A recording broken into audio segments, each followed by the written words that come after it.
അടുത്തതായി നമ്മുടെ ജില്ലാ കമ്മിറ്റി അംഗവും നമ്മുടെ സ്ഥാനാർത്ഥിയുമായ സഖാവ് പ്രൊഫസർ രവീന്ദ്രൻ മാഷ് ഈ അനുസ്മരണ പ്രഭാഷണം നടത്തുന്നതായിരിക്കും.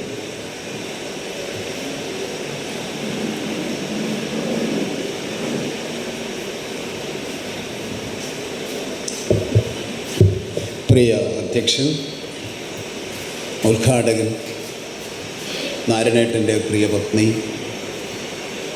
നാരായണേട്ടൻ്റെ കുടുംബം, പ്രിയ സഖാക്കളെ, നമ്മുടെ എല്ലാം പ്രിയങ്കരനായ ഒരു സമൂഹ മനസ്സാക്ഷിയിൽ എന്നും നിറഞ്ഞു നിൽക്കുന്ന പ്രിയപ്പെട്ട നാരായണേട്ടൻ്റെ ദീപ്തവും പ്രോജ്വലവുമായ സ്മരണകൾക്ക് മുമ്പിൽ ആദ്യമായി രക്തപുഷ്പങ്ങൾ അർപ്പിക്കുകയാണ്. നാരായണേട്ടനെക്കുറിച്ച് ഇവിടെ സ്വാഗതാധ്യക്ഷ ഉദ്ഘാടക പ്രസംഗങ്ങളിൽ വിശദീകരിച്ചു. നാരായണേട്ടൻ ഇന്നും സമൂഹത്തിൻ്റെ മനസ്സിൽ നിറഞ്ഞ് നിൽക്കുകയാണ്, ജ്വലിച്ച് നിൽക്കുകയാണ്.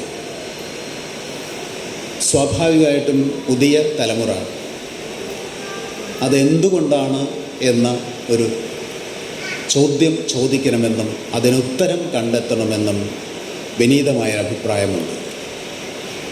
അതിന് പ്രധാന കാരണം ജീവിതം മുഴുവൻ നാരായണേട്ടൻ വേദനയ്ക്കൊപ്പം അധ്വാനിക്ക മനുഷ്യരുടെ പ്രശ്നങ്ങൾക്കൊപ്പം നിന്നു എന്നുള്ളതാണ്. പാർശ്വവൽക്കരണത്തിനെതിരെ പോരാടി എന്നുള്ളതാണ്. സമ്പന്നതയ്ക്ക് വേണ്ടിയും സമ്പത്തിന് വേണ്ടിയും ആഹ്ലാദത്തിന് വേണ്ടിയും ആനന്ദത്തിന് വേണ്ടിയും നിൽക്കാൻ എളുപ്പമാണ്. പക്ഷേ വേദനയ്ക്കൊപ്പം, പ്രശ്നങ്ങൾക്കൊപ്പം, പോരാട്ടങ്ങൾക്കൊപ്പം നിൽക്കുക ബുദ്ധിമുട്ടാണ്. ജീവിതം മുഴുവൻ ആ ബുദ്ധിമുട്ടുള്ള പ്രവർത്തനം, എന്നാൽ സമൂഹം ആവശ്യപ്പെടുന്ന പ്രവർത്തനം, എന്നും ചരിത്രം ഓർക്കുന്ന പ്രവർത്തനം നാരായണേട്ടൻ ഏറ്റെടുത്തു എന്നുള്ളതാണ് സഖാവ് നമ്മുടെ മനസ്സിൽ ഇന്നും ജീവിക്കുവാനുള്ള കാരണം. അപ്പം അതുകൊണ്ട് സഖാവിൻ്റെ ഓർമ്മ പുതുക്കുമ്പോൾ ഇതുപോലെ സമൂഹ മനസ്സാക്ഷിയിൽ എല്ലാവരും നിറഞ്ഞ് നിൽക്കത്തക്ക രീതിയിൽ അധ്വാനത്തോടും പാർശ്വവൽക്കരണത്തിനെതിരെയും വേദനയ്ക്കൊപ്പവും നിൽക്കാൻ നമ്മളും തയ്യാറാകണം എന്നുള്ളതാണ്. ഒരു സഖാവിനെ ഓർക്കുമ്പോൾ ആ സഖാവിൻ്റെ മൂല്യങ്ങൾ നമ്മുടെ മനസ്സിൽ ഏറ്റെടുക്കുകയും അത് ജീവിതം മുഴുവൻ നടപ്പിലാക്കുകയും ചെയ്യുമ്പോഴാണ് ആ സഖാവിനെ ഓർക്കുക എന്നത് സാർത്ഥകമാകുക. അതുകൊണ്ട് നാരായണേട്ടനെ ഓർക്കുമ്പോൾ തീർച്ചയായും വേദനയ്ക്കൊപ്പം നിൽക്കാൻ നമുക്ക് കഴിയണം. സമ്പത്തും സമ്പന്നതയും എപ്പോഴും എല്ലാവരെയും ആനന്ദിപ്പിക്കും, ആഹ്ലാദിപ്പിക്കും. പക്ഷെ വേദന എന്നും മനുഷ്യനൊപ്പം ഉണ്ടാവും. അങ്ങനെ വേദനയ്ക്കൊപ്പം നിൽക്കുന്ന സഖാവ്, നിന്ന സഖാവ് ഒരു പ്രസ്ഥാനത്തെ ഇവിടെ വളർത്തുവാനാണ് ശ്രമിച്ചത്. ഒരു സമൂഹത്തിൻ്റെ വേദന ഇല്ലാതാക്കാൻ കമ്മ്യൂണിസ്റ്റ് പ്രസ്ഥാനം സമൂഹത്തിൽ വളരണം എന്ന് പഠിപ്പിക്കുകയും ചെയ്ത സഖാവാണ് നാരായണേട്ടൻ. എങ്ങനെ വേദനയെ ഇല്ലാതാക്കാം? ആഗ്രഹിച്ചതുകൊണ്ടായോ? ഇല്ല. പ്രാർത്ഥിച്ചതുകൊണ്ടായോ? ഇല്ല. അതിനുള്ള ഏക വഴി സമത്വാധിഷ്ഠിതമായൊരു സമ്പദ് വ്യവസ്ഥ നിലവിൽ വരിക എന്നുള്ളതാണ്. അതിന് നേതൃത്വം നൽകാൻ കമ്മ്യൂണിസ്റ്റ് പാർട്ടി ഉണ്ടാകണം എന്നുള്ളതാണ്. അവിടെ കമ്മ്യൂണിസ്റ്റ് പാർട്ടിയുടെ വളർച്ച ആണ് വേദന ഇല്ലാതാക്കുവാനുള്ള വഴിയെന്ന് തിരിച്ചറിഞ്ഞ സഖാവാണ് നാരായണേട്ടൻ. ഇതാണ് നമ്മൾ ഇന്ന് ഏറ്റെടുക്കേണ്ടത്. പാർട്ടി ഈ സമൂഹത്തിൽ വളരേണ്ടത് എന്തിനാണ്? ആർക്കു വേണ്ടിയാണ്? അത് കേവലമായി രാഷ്ട്രീയ പ്രസ്ഥാനമായി തെരഞ്ഞെടുപ്പിൽ മത്സരിക്കാൻ വേണ്ടി മാത്രമുള്ളതാണോ? അല്ല. ഒരു സാമൂഹിക പരിവർത്തനത്തിന് നേതൃത്വം നൽകിക്കൊണ്ട് അധ്വാനിക്കുന്നവരുടെ പക്ഷത്ത് നിൽക്കാൻ ഒരു പ്രസ്ഥാനമുണ്ടാകണം എന്നുള്ളതാണ്. അതാണ് നാരായണേട്ടൻ്റെ പാർട്ടി. അതുകൊണ്ട് ആ പാർട്ടിയിലെ മുഴുവൻ അംഗങ്ങളും നാരായണേട്ടൻ്റെ മനസ്സിലെന്നും ജ്വലിപ്പിച്ച് നിർത്തുകയാണ്. ഇന്ന് നാരായണേട്ടൻ്റെ പ്രസ്ഥാനത്തിൻ്റെ പ്രസക്തി ലോകത്ത് വളർന്ന് വരികയാണ്.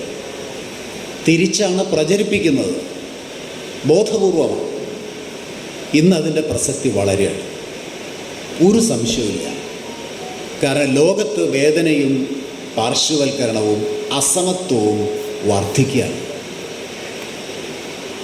അസമത്വവും വേദനയും ഇല്ലാതാക്കാൻ ശ്രമിക്കുന്ന രാഷ്ട്രീയ പ്രസ്ഥാനം അസമത്വവും വേദനയും പാർശ്വവൽക്കരണവും വർദ്ധിച്ചു വരുന്ന ലോകത്ത് പ്രസക്തമാവുകയാണ്, കൂടുതൽ പ്രസക്തമാവുകയാണ്. ആ പ്രസ്ഥാനത്തെ മുന്നോട്ട് കൊണ്ടുപോയിക്കൊണ്ടാണ് നാരായണനെ നമ്മൾ ഓർക്കേണ്ടത്. ലോകത്തുനിന്ന് യുദ്ധം നടന്നുകൊണ്ടിരിക്കുകയാണ്. എന്തുകൊണ്ടാണ് യുദ്ധം എന്ന ചോദ്യമൊക്കെ എല്ലാവരെയും മനസ്സിലുണ്ടാകും. അമേരിക്കൻ സമ്പദ് വ്യവസ്ഥ തകർന്നതുകൊണ്ടാണ്. അടിസ്ഥാന കാരണം അതാണ്. അമേരിക്കൻ സമ്പദ് വ്യവസ്ഥയ്ക്ക് പിടിച്ചു നിൽക്കാൻ പറ്റാതെ വന്നപ്പോൾ എന്തെല്ലാം ചെയ്യണമെന്നറിയാതെ പലതും ട്രംപ് ചെയ്തു പോവുകയാണ്. അതുണ്ടാക്കുന്ന പ്രതികരണങ്ങൾ ഞാൻ വിശദീകരിക്കുന്നില്ല. ലോക സമ്പദ് വ്യവസ്ഥ തകരുകയാണ്. ഇന്ത്യയും തകർച്ചയുടെ വക്കിലാണ്. രൂപയുടെ മൂല്യങ്ങൾ നിമിഷവും തകരുകയാണ്. ഇതെല്ലാം അധ്വാനിക്കുന്നവരെ ബാധിക്കുകയാണ്. അപ്പം അതുകൊണ്ട് ജീവിതാനുഭവം, വേദന വർദ്ധിക്കുന്നു, പ്രശ്നങ്ങൾ വർദ്ധിക്കുന്നു എന്നുള്ളതാണ്. അങ്ങനെ ലോകം മുഴുവൻ ഇങ്ങനെ ഒരു സാഹചര്യം വളർന്നു വരുമ്പോൾ അവരുടെ പ്രതീക്ഷ ഇടതുപക്ഷ പ്രസ്ഥാനത്തിലാണ്. വലതുപക്ഷ രാഷ്ട്രീയവും അതിൻ്റെ സമ്പദ് വ്യവസ്ഥയും പാവപ്പെട്ടവരെ ഒരിക്കലും രക്ഷപ്പെടുത്തില്ല എന്ന ജീവിതാനുഭവത്തിലൂടെ സൈദ്ധാന്തികമായും തിരിച്ചറിഞ്ഞ ജനത ഇടതുപക്ഷത്തെ നെഞ്ചിലേറ്റിക്കൊണ്ടിരിക്കുന്ന ഒരു ലോക സാഹചര്യം നിലനിൽക്കുകയാണ്. വളരെ പണ്ട് പ്ലാറ്റോവും അരിസ്റ്റോട്ടലുമെല്ലാം ഫിലോസഫിയാണ്, ദർശനങ്ങളാണ്, തത്വശാസ്ത്രമാണ് സമൂഹത്തിന് നൽകിയത്. പ്രപഞ്ചത്തിലേക്ക് ഉറ്റുനോക്കിക്കൊണ്ട് പ്രപഞ്ചത്തിൻ്റെ ആശയങ്ങളെ ഉൾക്കൊണ്ട് ദർശനങ്ങൾ സമൂഹത്തിന് നൽകി. അതിൻ്റെ കേന്ദ്രം മനുഷ്യനായിരുന്നു, പ്രകൃതിയുമായിരുന്നു. മാനവികതയും പ്രകൃതി ദർശനവുമായിരുന്നു അതിലെല്ലാം. പക്ഷെ പിന്നീട് കമ്പോളം അതിൽ കയറി ഇന്ന് വളർന്നുകൊണ്ടിരിക്കുന്നത് ടെക്നോളജിയാണ്. ആധുനിക സാങ്കേതിക വിദ്യ അനുനിമിഷം വളർന്നുകൊണ്ടിരിക്കുകയാണ്. അവിടെ മാനവികതയല്ല വളരുന്നത്, കമ്പോളവും സ്വാർത്ഥതയും ഒക്കെയാണ്. അപ്പോൾ ദർശനങ്ങളിൽ നിന്നും സാങ്കേതിക വിദ്യയിലേക്ക് എത്തിയപ്പോഴുണ്ടാകുന്ന അമാനവികതയുടെ വളർച്ച വീണ്ടും മാനവികത എവിടെ എന്ന ചോദ്യത്തിലേക്ക് മനുഷ്യനെ കൊണ്ടുപോകും. അങ്ങനെ കൊണ്ടുപോകുമ്പോൾ മാനവികതയിൽ അധിഷ്ഠിതമായൊരു പ്രത്യയശാസ്ത്രം, ഒരു ദർശനം ലോകത്ത് ശ്രദ്ധയാകർഷിക്കും കൂടുതൽ. അത് മാർക്സിയൻ പ്രത്യയശാസ്ത്രമാണ്. നാരായണേട്ടൻ വിശ്വസിക്കുന്ന പ്രത്യയശാസ്ത്രമാണ്. ഒരു സംശയം ആർക്കും വേണ്ട. ലോകത്തിൻ്റെ അനുഭവങ്ങളാണ്, തീച്ചൂളയിൽ നിൽക്കുന്ന മനുഷ്യൻ്റെ അനുഭവങ്ങളാണ് ആ പ്രത്യയശാസ്ത്രത്തിലേക്ക് അവനെ തിരിച്ച് എത്തിക്കുന്നത്. പല അനുഭവങ്ങളും സോവിയറ്റ് യൂണിയനിൽ അടക്കമുള്ളത് പലതുണ്ടായി എന്നുള്ളതൊക്കെ ശരിയാണ്. പക്ഷേ തുടർന്നുള്ള സാമ്പത്തികമായ അവസ്ഥ മുഴുവൻ ബഹുഭൂരിപക്ഷത്തിനും തകർച്ചയിലേക്ക് എത്തിച്ചു എന്നുള്ളതിനാൽ ആ തകർച്ചയിൽ നിന്നും മനുഷ്യൻ്റെ ചിന്ത വീണ്ടും മോചനത്തിന് എന്താ വഴി എന്നുള്ളതാണ്. ഒരൊറ്റ വഴിയേ ഉള്ളൂ, അത് മാർക്സിയൻ പ്രത്യയശാസ്ത്രം മാത്രമാണ്. അതുകൊണ്ട് നാരായണേട്ടൻ്റെ പ്രസ്ഥാനത്തിൻ്റെ പ്രസക്തി വളരുകയാണ്. എന്ത് ചെയ്യണമെന്ന് പലർക്കും അറിയില്ല എന്നുള്ളതും ശരിയാണ്. അപ്പോഴാണ് കൊച്ചു കേരളം ഇടതുപക്ഷ ജനാധിപത്യ മുന്നണി സർക്കാരിൻ്റെ നേതൃത്വത്തിൽ ലോകത്തിന് മാതൃകയാക്കാവുന്ന ചില ബദലുകൾ രൂപപ്പെടുത്തുന്നത്. വിശദീകരിക്കുന്നില്ല. വളരെ വളരെ പ്രസക്തമാണ് കേരളത്തിൻ്റെ ബദലുകൾ. ഞാൻ നേരത്തെ പറഞ്ഞ സാമ്പത്തിക തകർച്ച ലോകം മുഴുവൻ നേരിടുമ്പോൾ, കേരളം കേന്ദ്ര സർക്കാരിൻ്റെ അവഗണന നേരിടുമ്പോൾ, രണ്ടും ചേർത്ത് വായിക്കാം.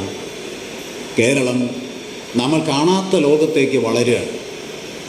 അത് കമ്മ്യൂണിസ്റ്റ് പ്രസ്ഥാനത്തിൻ്റെ നേതൃത്വത്തിലൂടെയാണ്, ബദലുകളിലൂടെയാണ്. അപ്പം അങ്ങനെ ഒരു ആശാലോകം കേരളം തീർത്തുകൊണ്ടിരിക്കുന്ന ഒരു കാലഘട്ടത്തിലാണ് വീണ്ടും നമ്മൾ നാരായണേട്ടനെ ഓർക്കുന്നത്. സാധാരണക്കാരൻ്റെ ജീവിതം മെച്ചപ്പെടുത്താൻ, അധ്വാനത്തിൻ്റെ പക്ഷത്ത് നിൽക്കാൻ, സമൂഹത്തിന് ശക്തിയുണ്ടാക്കാൻ നമ്മളെല്ലാം ഓരോ നിമിഷവും ജീവിക്കണം എന്നൊരിക്കൽ കൂടി ഓർമ്മിപ്പിക്കുകയാണ്. ഞാനും സ്വയം ഓർക്കുകയാണ്. നാരായണേട്ടൻ്റെ ദീപ്തവും പ്രോജ്വലവുമായ ഓർമ്മകൾക്ക് മുമ്പിൽ ഒരിക്കൽ കൂടി രക്തപുഷ്പങ്ങൾ അർപ്പിച്ചുകൊണ്ട് നിർത്തുന്നു. അഭിവാദനം.